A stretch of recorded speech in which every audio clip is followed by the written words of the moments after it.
What's up, guys? ChaseOliver68 here, bringing you Q and A number 18. You guys want to send questions for the next Q and A? You know what to do. Just inbox me or tweet me at ChaseOliver68. First questions come from Railed Harold, and he asked me, "What do you think about Umaga? He was a wasted potential character, very good monster for the WWE at a time. The problem was with Umaga is they never gave him a strap. They put him in too many WWE title matches. Hopefully, he can get a babyface over." He did a good job getting the babyface over, but he never held the title, at least for like a month or so, or even two, just for the babyface to regain it and show that they can stop the unstoppable Umaga. Question number 2, ever play a UFC game? Yes, I played every UFC game ever made. Question number 3, what are your thoughts on Kristen Stewart and her lack of personality? She did okay in Spider-Man and Small Soldiers. That's the only movies I've seen her in. I felt she did great in Spider-Man 2 and Small Soldiers. Those are the two movies that I think that she excels in. But other than that, yeah, she is kind of boring. Will Ferrell asked me, do you think TNA commentary is better than the WWE commentary? Hell fucking no. That shit's terrible. Number 2, do you like the song Sexy Back by Justin Timberlake? Yeah, when I was like in 2007, this is like fucking 2013, man. 6 years in ago. No, I do not like that song anymore. Do you see Peter McNeil coming up to season 3 of Necessary Roughness as Dr. Albert Gunner? I think we're going to see a couple appearances from him like we did in season 2, but I don't think we're going to see too much of him. I think that it's good to keep him at a limited role instead of, having him like every single fucking episode. Final Limits 1 asked me a question. Thoughts on Zach Gowen, that one-legged kid who wrestled in WWE in summer 2003? I wasn't a fan. I honestly didn't care. I was actually, when I was a little kid, laughing my ass off when Brock Lesnar was throwing him up.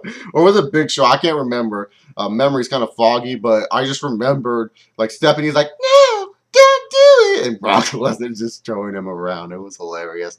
How would it be a WWE event versus a UFC event? Scripted, of course, because UFC is real.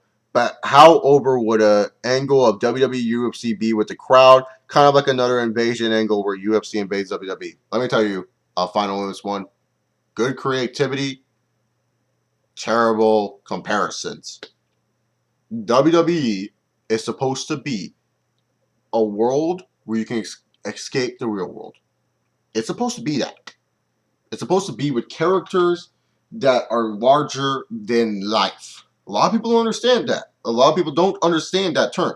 It's supposed to be where, you can go there, you can escape to that world, and you can enjoy the WWE world.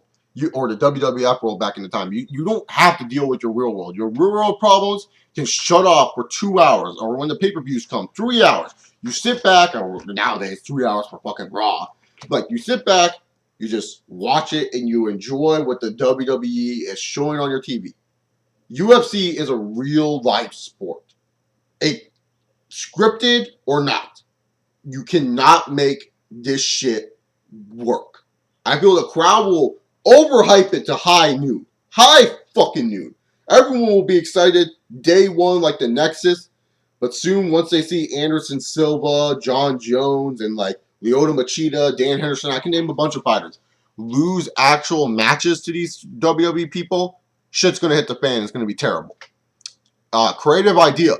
But like I said, wrong comparisons. Now, if you say, what if, UFC guys fought Bellator guys? Like, who would win more likely? Or what if boxing, what if UFC fighters transferred over to boxing? Or MMA fighters transferred over to boxing? Who would win that type of battle?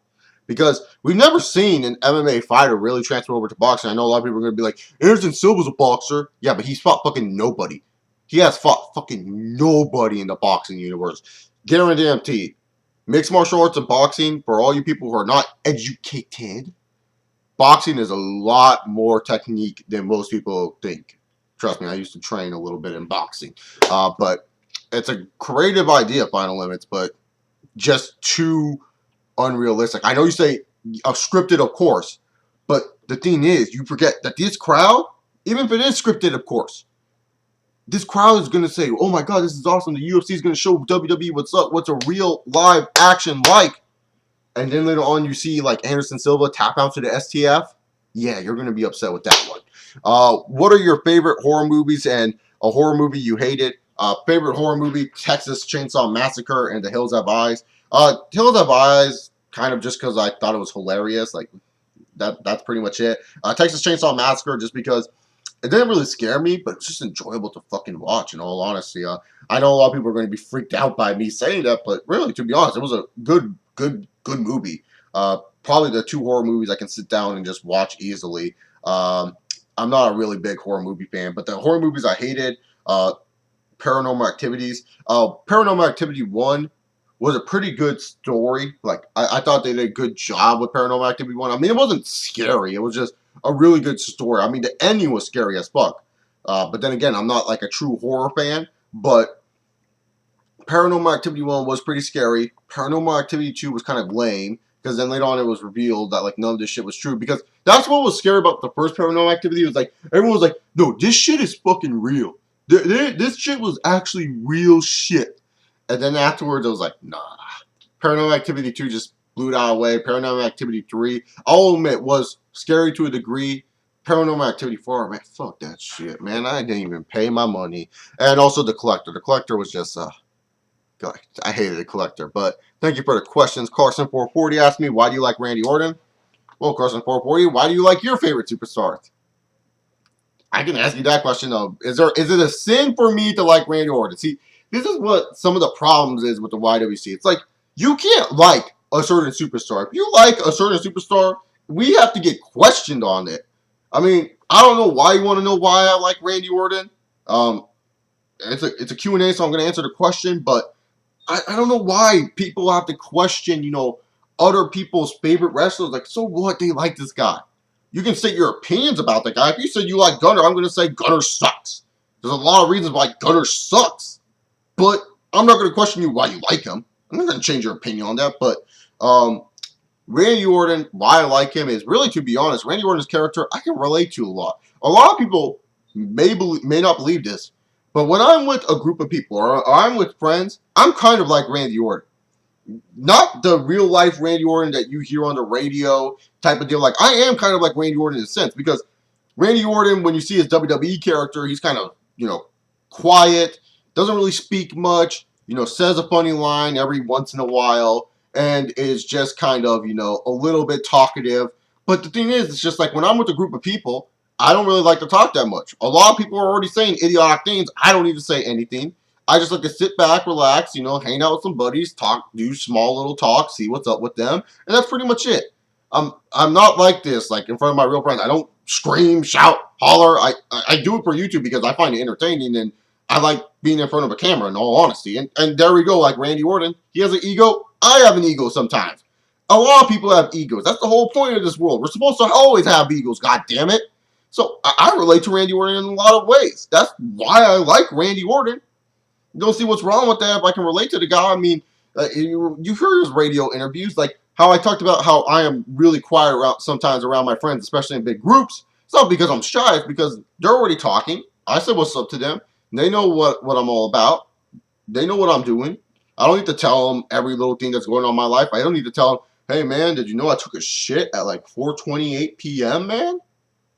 Raunchiest shit ever. I don't need to tell them that shit. They don't need to know that. I'm like Randy Orton. Like, you know how when you get to the radio interviews, you see a different side of him, and you're like, well, that's totally different. That's how I am. It's just like when my friends probably see these YouTube videos, if they ever check them out, I'm pretty sure some of them do just to see what I'm doing. They will probably say, wow, Chase is totally different from when I hang out with him most of the time, because most of the time I'm just a kind of chilled, laid back person. Sometimes if I'm like with 2 or 3 people, I'll be more of the Joker. Like, I'll not the Batman Joker, but I will joke around a little bit more because it's just like 2 or 3 people and there's not a lot of people talking. And then I'll just be like, oh, I get to be the egotistical piece of shit tonight. So yeah, pretty much that's about it. That's why I like Randy Orton. In your opinion, who are some of the worst mic talkers in wrestling? Damn, man, it's like a list right now. This ain't not like a video where I can list like a bunch of guys and go into detail, but I'll just name some. Benoit sucked. AJ Lee sucks. AJ Styles is pretty bad, and he's one of my favorite wrestlers. He's still fucking bad on the mic, man. Billy Kidman. Chavo.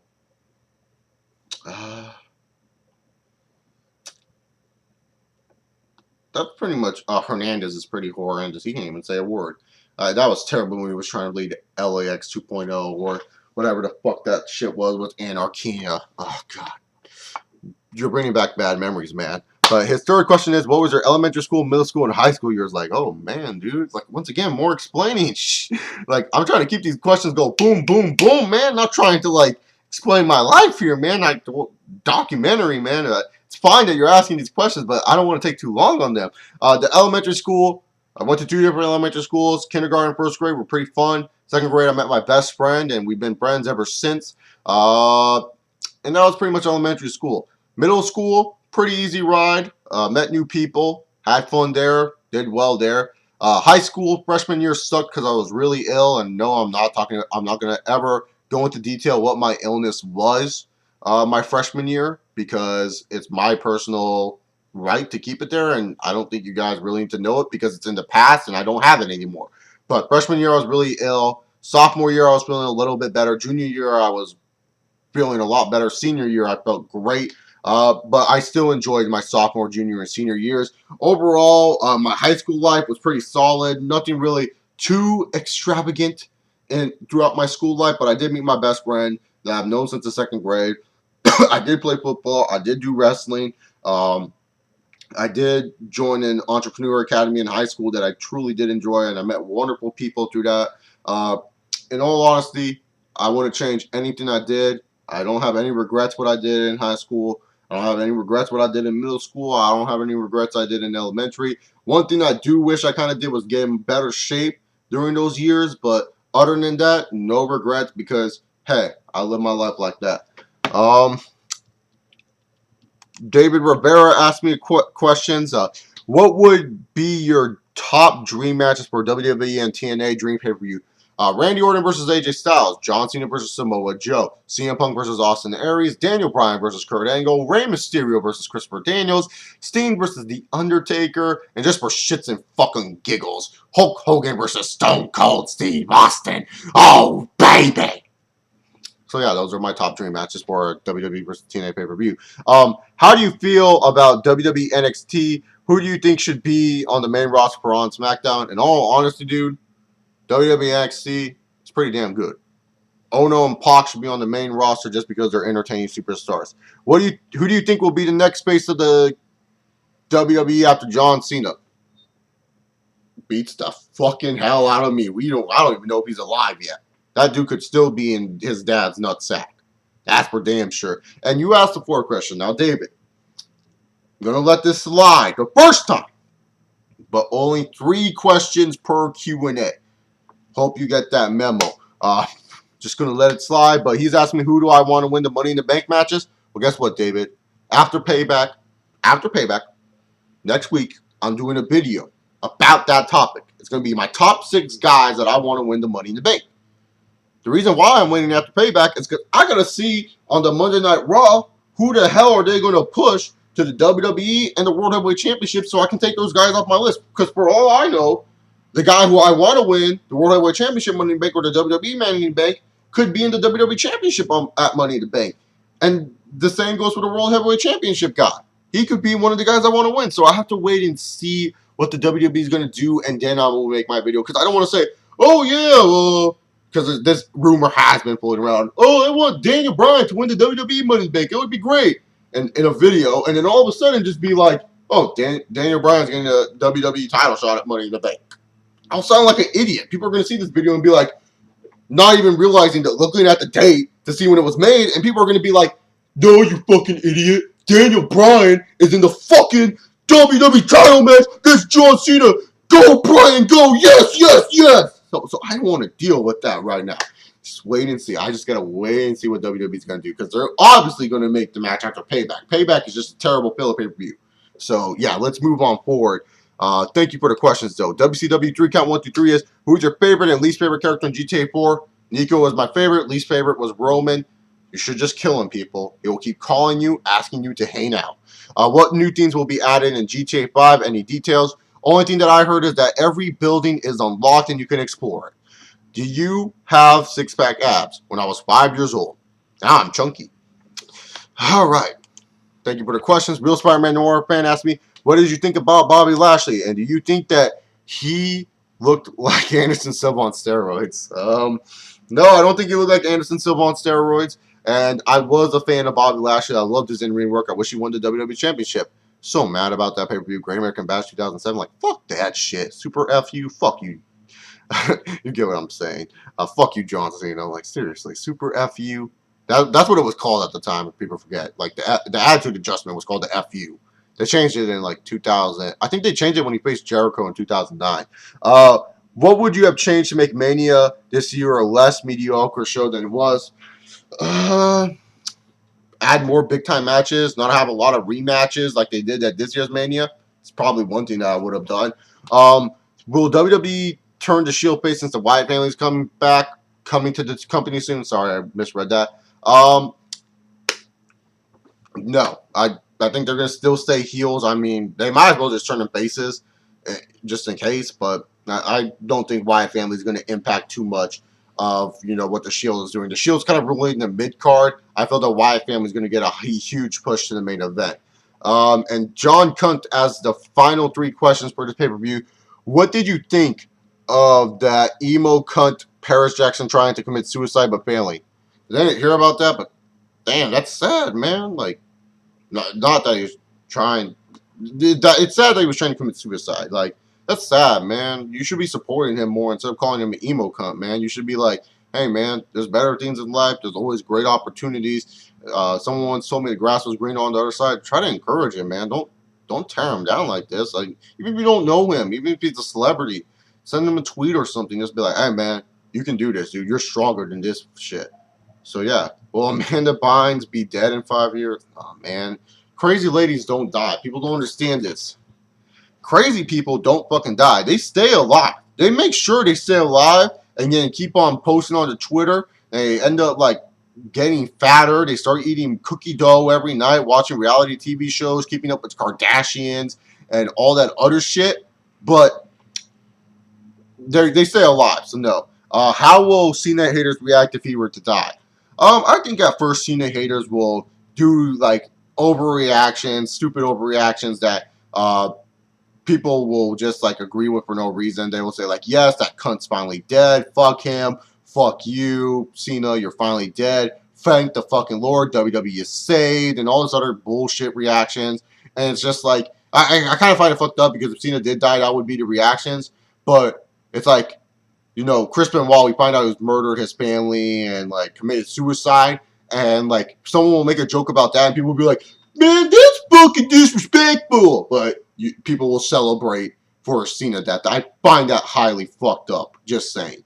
But when it comes down to it, I think a lot of people will just be happy. But then when we hear the Cena family speak, especially John Sr., I feel a lot of people will be like, man, what if that was my brother or my mom or my dad or someone that I truly love and they died? I wouldn't be happy about that. I wouldn't like if anyone cheered about that. And I think a lot of people will kind of just feel remorse after they hear John Sr. or his mom or his ex-wife talk about him.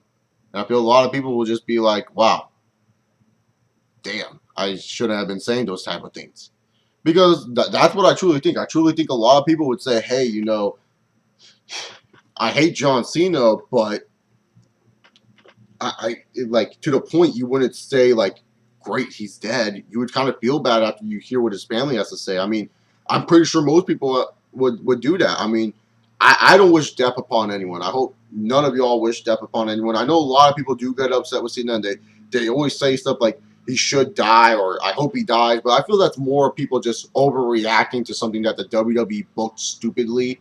But in all honesty, I think a lot of internet fans would overreact. If you want Cena to die, that's your own personal business. I'm not saying you want Cena to die, John Cunt. You were just asking a question, but I'm just addressing this to anyone. If you want Cena to die, that's your own business. Just know I don't really respect you that much because I see people as human beings. I will joke around from time to time, like I will just say as a joke, kind of like what you guys do probably, that I hope Gunner disappears off the face of the earth. Now, obviously I didn't use the word die, but I do wish Gunner sometimes maybe disappeared off the face of the professional wrestling world, but I'm not saying I wish Gunner died. Like, I just think, a human being's life is very important, no matter how mad that human being gets you. Okay, no matter how mad that human being gets you, like I honestly think a human being's life is pretty damn important. You know, you may joke around, like say if you're a huge time sports fan and you were saying like, you know, oh, if you had a gun, who would you shoot? And like you were just saying, man, I would shoot Brett Favre because he annoys me. Like, you know, some people, some sports fans play games like that. But we're not serious when we say it, because obviously, if you saw Brett Favre in the middle of the street, you would probably, and you had a gun in your hand, you probably wouldn't shoot it. You would probably throw it away and ask for his motherfucking autograph. That's what I would do at least. But anyways, guys, thank you for sending in the questions.